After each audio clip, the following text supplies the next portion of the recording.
नमस्ते साथीहरु, तपाईहरु कतिजना घरको सामानहरु किन्न जानुहुन्छ? साग तरकारीहरु। मेरो एरियामा तरकारीको मूल्य सुन्दा सिधै हस्पिटल जानुपर्ने अवस्था छ। अघि बिहान तरकारी किन्न गएँ,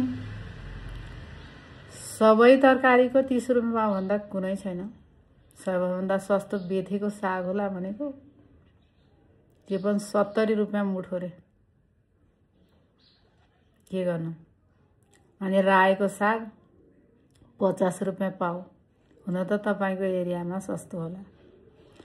मेरो एरियामा त ढाडै सेकिने तरकारीको मूल्य सुन्दा ढाड दुखेर यो ल्याएर आए।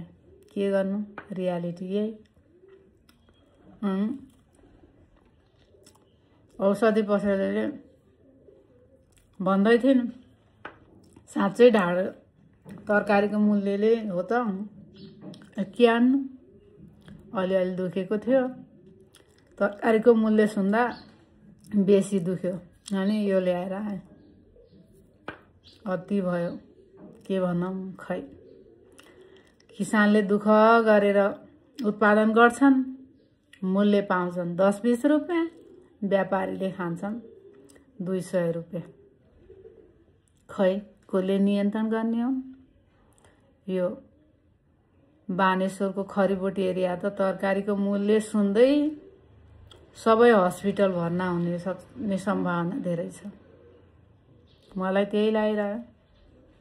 धेरै तरकारी लिन जाउँ भनेर गएको, भिन्डीको मूल्य सोधे, त्यो पनि 30 रुपैयाँ पाउ रे।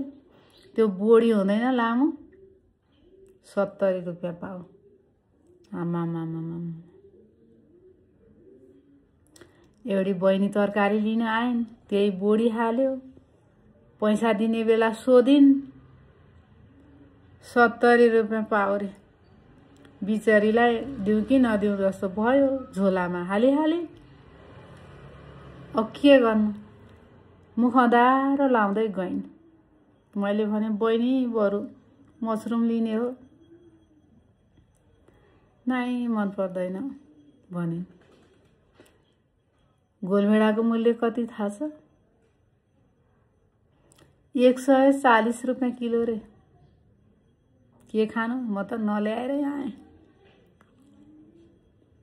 आमामामा। सुनि साध्य छैन। खै कसैको बाँझो जग्गा भए पनि त्यही खेती लाउन जान्थे भन्ने लाग्यो।